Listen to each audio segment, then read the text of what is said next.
everyone. This is Mark with 09 Motorsports. Today, if you can't already tell, we're going to be replacing the trunk, tail light, and bumper after the 135 came up close and personal with a tire barrier at Road Atlanta.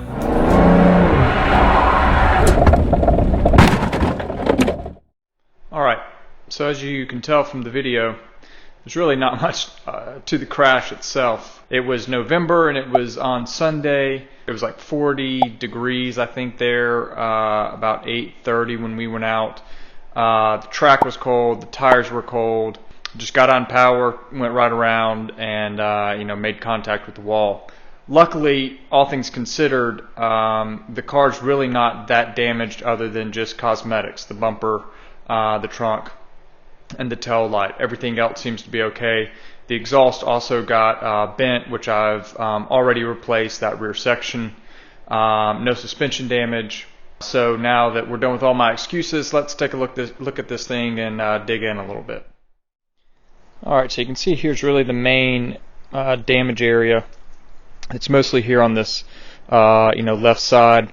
Obviously a little bit of scrapage up here, right along the spoiler in the trunk. Got a big hole here in the trunk, I guess from one of the straps or something like that on the tire barrier. And then obviously down here is where most of the impact occurred. So again, we're going to replace this whole bumper and the trunk. And then obviously with the tail light, it's still pretty much intact other than just the fact that the red lens came off.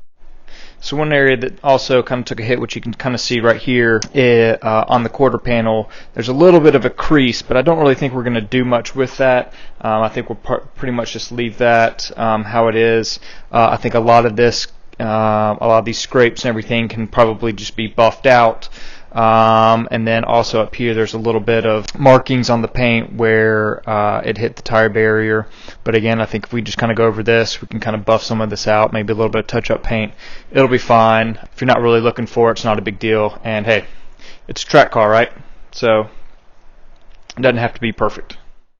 Alright, so the first thing we will do is to pull out all of the carpeting here in the trunk.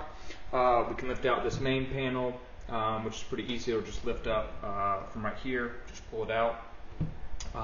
And then we will also have to take off this plastic cover piece. Once we get that off, then we can get each of these side panels off here and here.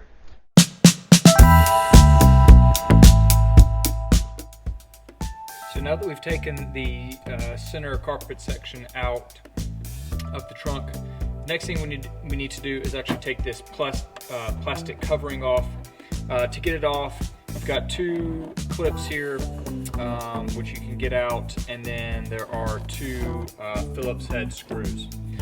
For these clips, you can use just a couple different of these interior clip removers. I prefer the metal one, although the plastic one works just as well.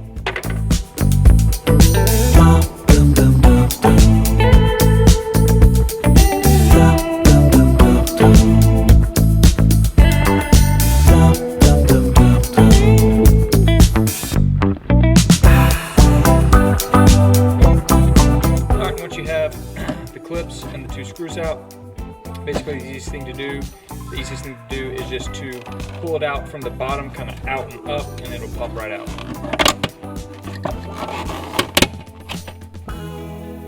Alright, so to get to the tail light, what we'll need to do is there are three more clips here for this side carpet panel. So we'll just take each of these three off, and then we can kind of pull this out. You don't have to necessarily take it all the way off. You can if you want to, it may make it a little bit easier.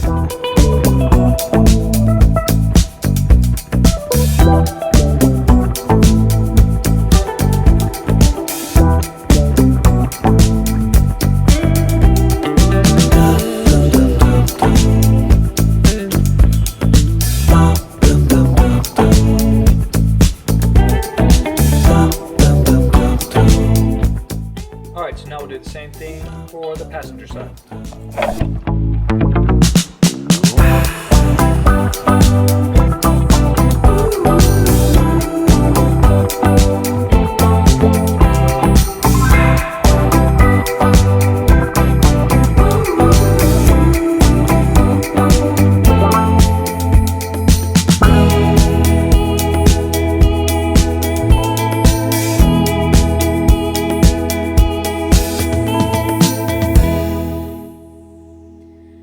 So the tail light is held on by 3 bolts here, and then also there are 2 wiring harnesses that go into the tail light.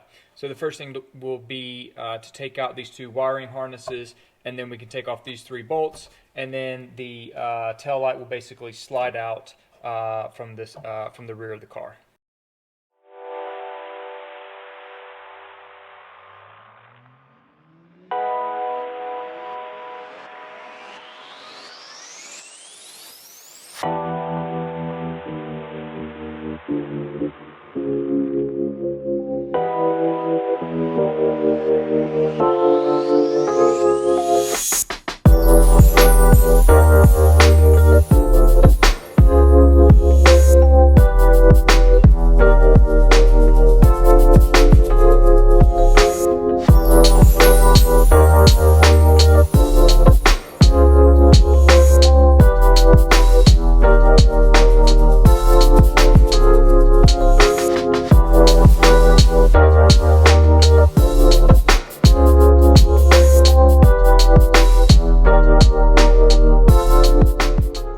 So the reason that you have to remove the tail light to get the rear bumper off is that, as you can see here, there are a couple of clips that hold the bumper on that are housed right here underneath the tail light.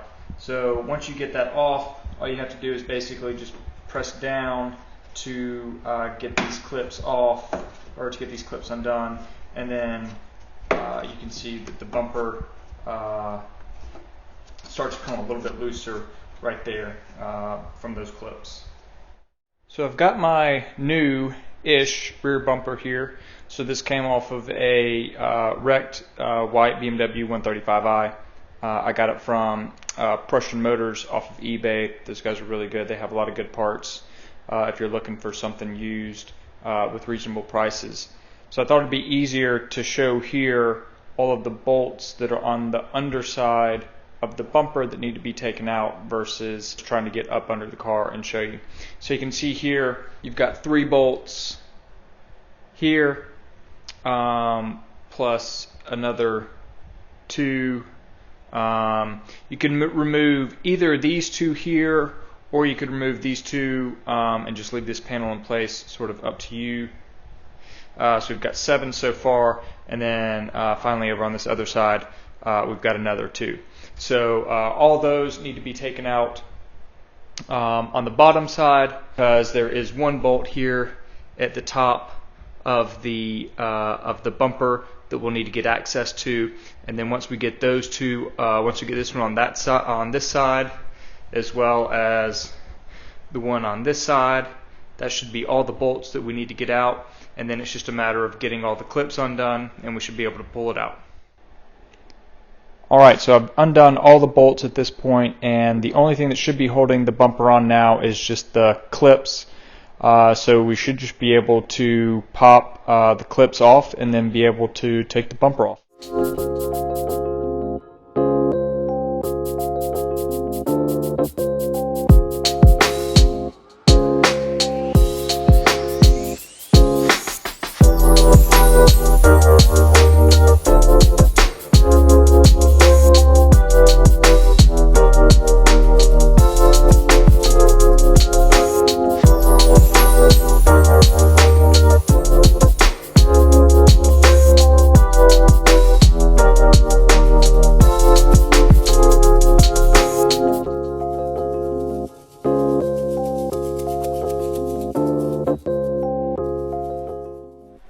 As you can see, the new bumper is on. Looks really good. Went on quite a bit easier than I was expecting, really.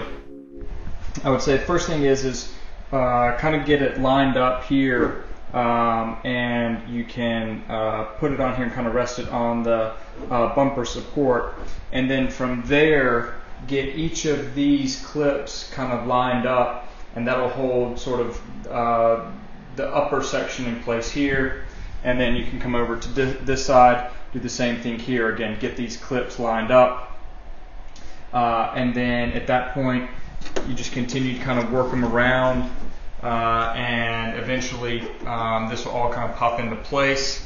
And then you do the same thing on this side. Again, just sort of continue to work it around put all the clips in place, and then this side will just sort of fall in line. And then that's really about it in terms of getting it on. At that point, then it's just a matter of doing the bolts, and it should be secure. All right, so as you can see, I've also got the rear fascia on now. That went on without any real problems, so happy with that. And then I also got all the bolts done on the bottom, so everything is bolted up. The bumper is now really sturdy, fully attached, and I think overall it looks really good considering the fact that it's a used bumper. It is still a OEM. It is still a OEM BMW bumper. So everything really lines up well. The lines look really good. Don't have any issues with that. So considering it's a track car, really happy with how this turned out. Now I'm going to get the tail lights back in, and that's basically going to be the reverse process of getting them out. One thing I want to point out here is you can see that we've got the holes where each of the 3 bolts go through. You'll notice that they're kind of square and they're fairly large to give you enough room to kind of position and move around the tail light to get it lined up with a lot of these lines. I don't think I should have any problem with getting this one lined up, even though there is a little bit of a crease. It didn't really seem like it was a big deal on the one that came out, so I think it shouldn't be a problem. So I'm going to get those, get the 2 tail lights in, and then the rear end will be a lot closer to being done.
So we have all the tail lights in. Everything looks good. Everything looks lined up. So now pretty much what's left outside of replacing the interior of the trunk is going to be actually replacing the trunk itself. So one thing to note is that we will have to take this third brake light out, and it will have to go onto the new trunk. We will also have to pull out these license plate lights, and then also pull out this handle here, and we'll have to move all of those over to the new trunk as well. And then finally we're also going to have to take off this cover, which has just these the pins again, so we'll just be able to pop those off, pull these out, and then we'll have to undo the electronics or the wiring for the third brake light, as well as for the locking mechanism, and as well as the handle itself. So anything else that needs to be undone through the wiring loom, we can. Once we get all that done, then we can pull out all the wiring from here. We can unbolt it and then undo the piston from here. And then basically at that point we should be able to take the trunk off and get the new one set up to go on.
So as you can see, we've now gotten the OEM trunk off.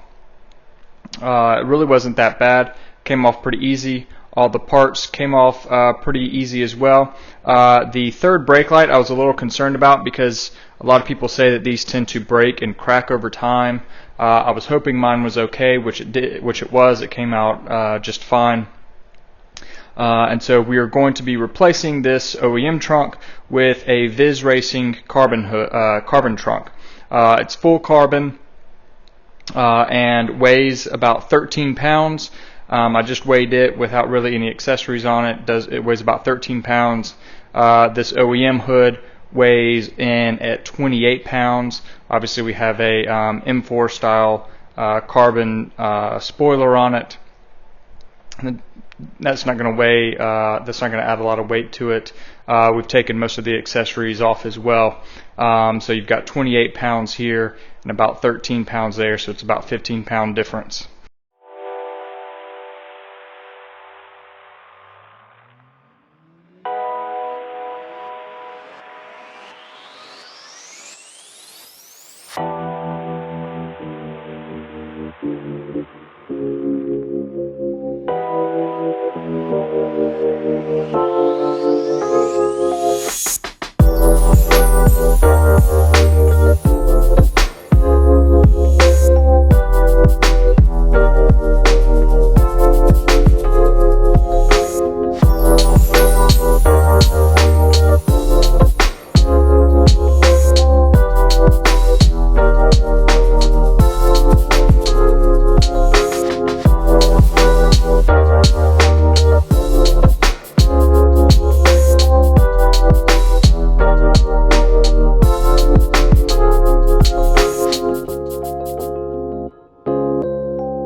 So you can see here that we've got the trunk mounted now to the trunk mounts.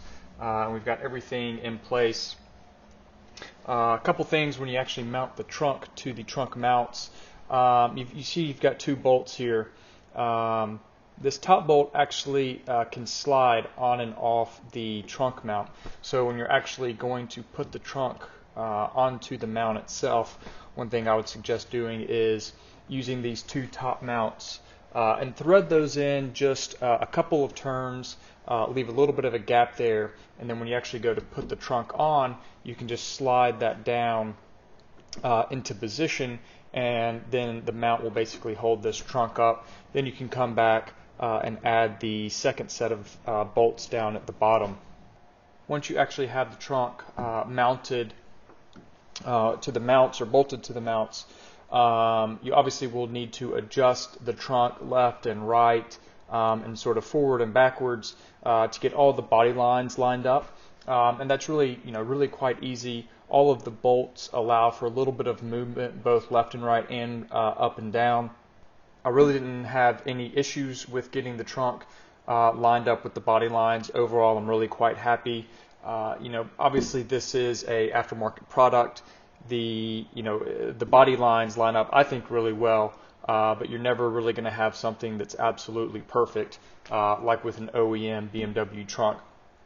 So just keep that in mind. But overall, I think the quality of this trunk is really really good. The body lines match up really well, and so I'm really quite happy. So you also notice we added all of the accessories that come off of the OEM trunk.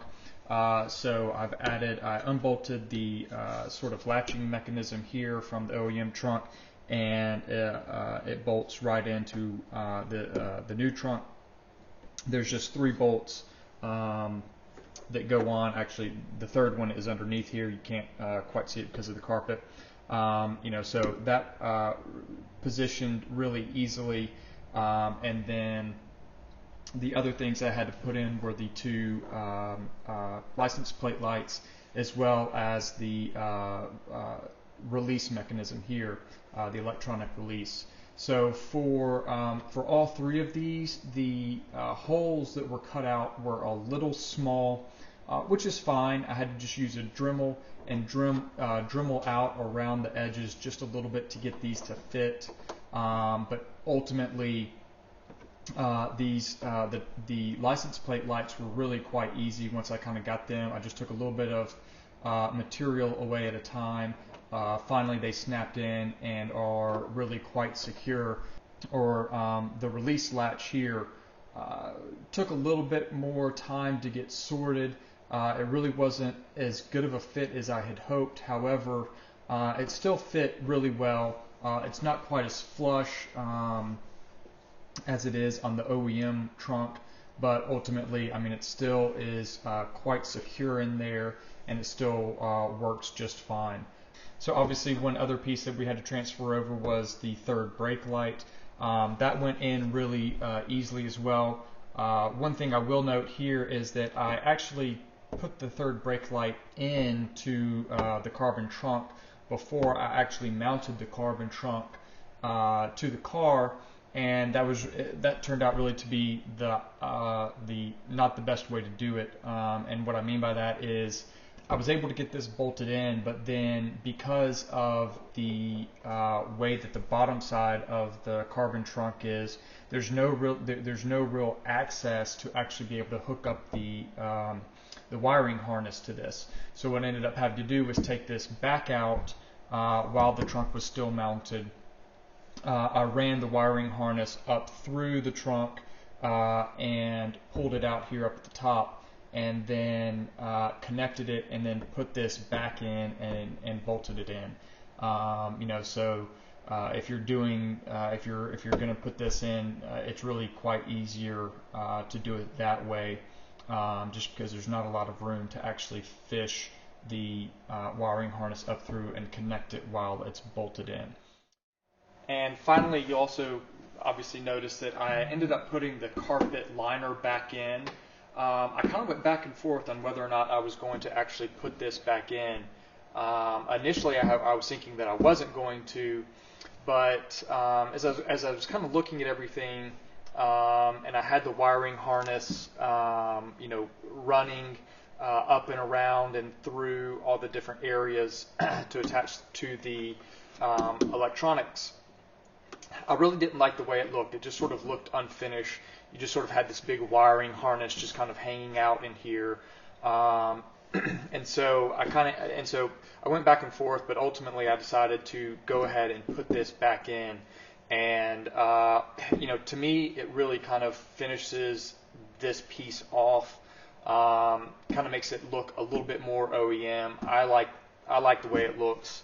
One thing to note is that when I went to put each of these little push pins back in, I needed to drill out the holes just a little bit to be able to get the push pins back in.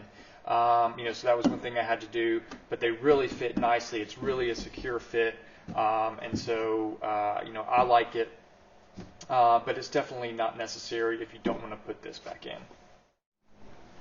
Alright guys, so that'll really pretty much wrap up this trunk install. Overall, it was really quite easy. Really happy with how it turned out. One last thing is we will be putting out more videos installing parts, and then we're also going to have plenty of videos from track days and some of the events we go to. So be sure and hit that subscribe button, hit the like button, and we'll see you guys in the next one.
you.